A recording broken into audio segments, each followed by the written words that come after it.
what are the things that worry you the most? Yeah. The thing that worries me the most is that people pay attention to how many likes they have on Twitter.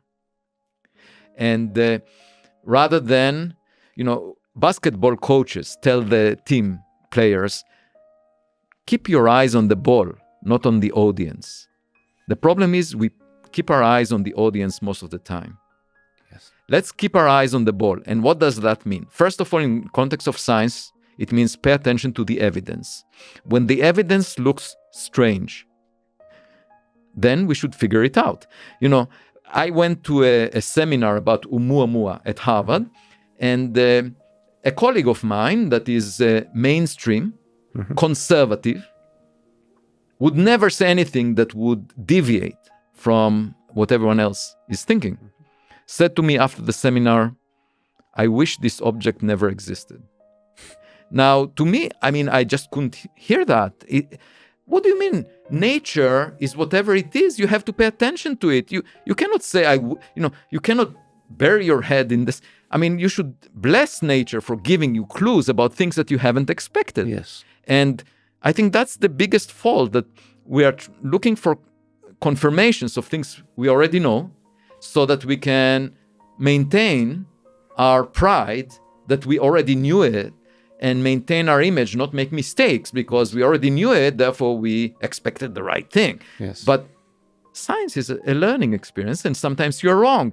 And let's learn from those mistakes. And what's the problem about that? Why do we have to get, prizes, and why do we get to be honored and maintain our image when the actual objective of science is learning about nature? Mm-hmm. And like you've talked about, anomalies in this case are not things that are unfortunate and to be ignored, are in fact gifts and should be the focus of science. Exactly, because that's the way for us to improve our understanding. If you look at quantum mechanics, nobody dreamed about it, and it was revolutionary, and we still don't fully understand it. It's a pain for us to figure out. So why do you? So I understand from the perspective of that's holding our science back.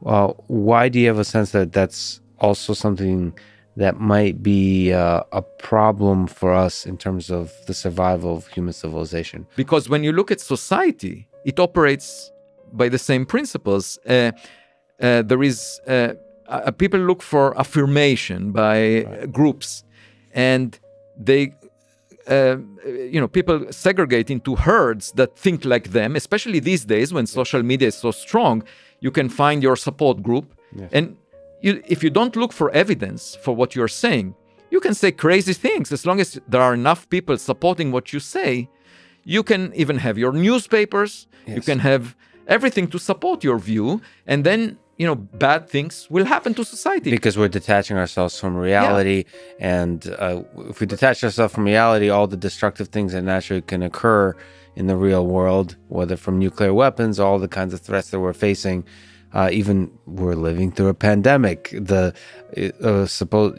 much worse pandemic could happen, and then we could, sadly, like we did this one, politicize it in some kind of way and have bickering in the space of Twitter and politics, as opposed to there's an actual thing that can destroy the human species. Exactly. So the only way for us to maintain, to stay modest, and learn about what really happens is by looking for evidence. Again, I'm saying, it's not about ourselves, it's about figuring out what's around us. And if you close yourself by surrounding yourself with people that are like-minded, that refuse to look at the evidence, you can do bad things. And throughout human history, that's the origin of all the bad things that happen. Yes. And I think it's a key. It's a key to be modest and to look at evidence. And it's not a nuance. Now, you might say, oh, okay, the uneducated person might operate. No, it's the scientific community operates this way. My problem is not with people that don't have an academic pedigree. It's included everywhere in society.